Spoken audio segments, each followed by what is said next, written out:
Assalamualaikum and good day everyone and welcome once again. So in this session, we will explore the theme of quality as a driver, project success and stakeholder satisfaction. So the purpose of this discussion is to highlight that quality is not a peripheral activities that happens at the end of a project. Instead, it is an essential driver that shapes not only the technical success of a project but also how stakeholders perceive its value. Projects can be finished on time, within budget, and according to scope. But if the stakeholders are not satisfied with the outcome, we cannot really call the project a success. Now, quality is therefore the link that unites the technical side of project management with the human side of stakeholders' expectations. To set the stage, let us think about what quality means in the everyday experience of project delivery. Too often, quality is reduced to a checklist or a set of deliverables that must be signed off before closure. But in reality, quality is broader than that. It is about how well the final outcome performs and whether it meets or even exceeds expectations. A building may be completed according to its blueprint, but if the tenants find it uncomfortable, noisy, or unsafe, the project fails to meet the real definition of quality. Likewise, a piece of software may meet every functional requirements, but users find it confusing or difficult to use, it will be abandoned. When quality is prioritized early in the project life cycles, it brings benefits such as smoother performance, reduced reworks, and improved satisfaction level among stakeholders. Now, on the other hand, when quality is treated as an afterthought, it results in higher costs, wasted time, and reputational damage. Understanding quality to deepen our understanding, let us consider the formal definitions. The Project Management Institutes define quality as the degree to which a set of characteristics fulfills requirement. ISO 9020-15 adds another dimension of recognizing that quality involves not only technical compliance, but also the perceptions of value by stakeholders. So this tells us that quality has both an objective and a subjective side. Now, objectively, it is about meeting technical specifications, such as ensuring that a bridge can carry the design load or that software runs without crashing. Subjectively, it is about how stakeholders judge the outcomes, whether the bridge feels safe to pedestrians or whether the software feels intuitive to the user. Now, both sides matter equally because a project that meets technical standards but fails to satisfy users cannot be considered truly successful. Traditionally, project success has been measured by what we call the iron triangle, which consists of time, cost, and scope. The assumption is that if the project is delivered on time, within budget, and according to the degree of specifications, it is a success. However, this view is limited. A project can meet these three criteria, still be perceived as a failure if it does not provide real value to its stakeholders. Now, imagine an IT system that is launched on schedule and within budget, but employees refuse to use it because it disrupts their workflow. So in this case, the technical definition of success has been met, but the project fails because it does not achieve adoption or satisfaction. Similarly, a highway project may be completed accordingly to specifications, but in local communities feel it causes more harm than benefits, so the project will be judged negatively. For these reasons, quality must be viewed as an integrator that influences whether time, cost, and scope deliver meaningful results.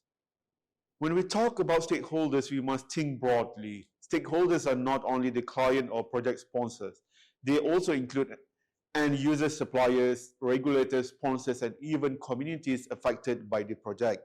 Satisfaction is not achieved simply by delivering the agreed outputs, but it depends on how engaged these stakeholders are, how well they are informed, and how closely the final products align with their needs and values.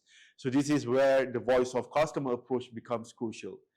Techniques such as interview surveys and workshops and feedback sessions allow project teams to understand stakeholders' expectations early and adapt as those expectations evolve. For example, in manufacturing projects, customers may initially specify technical requirements but later emphasize sustainability and ethical sourcing. A project team that listens and adapts to these concerns is more likely to achieve genuine satisfaction. Now let us put these ideas into a model that connects quality, success, and satisfaction. Now, these starting points is quality planning, where the project team sets the standards and decides how they will be achieved. This is followed by quality assurance, which ensures that the process being followed and correct, and effective. Finally, we have quality control, which measures outcomes to confirm they align with standards. Now, these three activities create a cycle of continuous monitoring and improvement. However, what truly strengthens this cycle is stakeholders' feedback. Feedback acts as a loop that not only validates results but also highlights gaps and opportunities for improvement. Without it, quality management risks becoming a purely technical exercise. With it, quality becomes a dynamic driver of project success.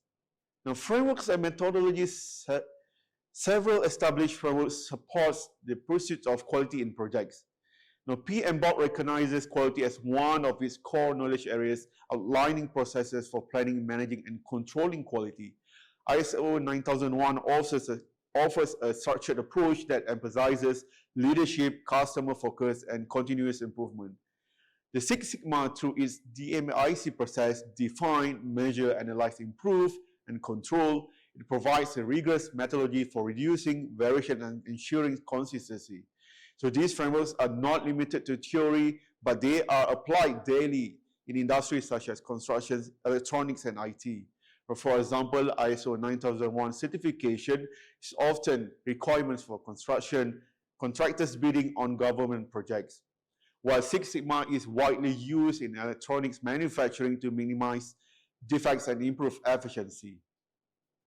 Let us consider a case study of Toyota. So Toyota offers an excellent case study on how quality can drive long-term success. So the company is famous for its lean philosophy and its Kaizen approach, which emphasizes continuous incremental improvement. At Toyota, quality is not treated as a stage or separate department, but it is embedded into every part of the culture. So workers on the factory floors are empowered to help the production if they identify a defect, ensuring problems are corrected, the source rather than ignored. So this approach has resulted in decades for strong customer satisfaction, global brand loyalty, and a reputation for reliability. Toyota's story demonstrates that when quality becomes a mindset, it produces not only efficient processes, but also trust, credibility, and sustainable competitive advantage. Now, challenges in quality management. However, embedding quality into project is not without its challenges. Now, one of the most common is balancing trades-off between time, cost, and quality. Now, sometimes meeting a deadline means reducing scope or compromising on certain features. Now, another challenge arises from stakeholders who have conflicting or evolving expectations. A regulator may demand stricter compliance while users want faster delivery. Additionally, cultural resistance with teams often stands in the way of quality initiatives. Now, team members may see quality as extra work or unnecessary bureaucracy. Now, overcoming these challenges requires a strong leadership, clear communication, and a culture of openness where improvement is embraced rather than resisted. As we conclude, let us revisit the central message. Quality is not a simply technical requirement, but a strategic driver of project success. It shapes whether the iron triangle of time, cost, and scope delivers real value.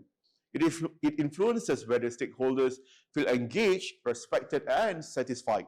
It determines whether an organization builds a reputation for trust and excellence. Projects that embed quality into every phase achieve not only efficiency, but also credibility on a long-term partnerships. In other words, quality is the bridge that connects what we deliver to how it is received. Just a reflection questions before we end our session. I would like to invite you to reflect on three important questions.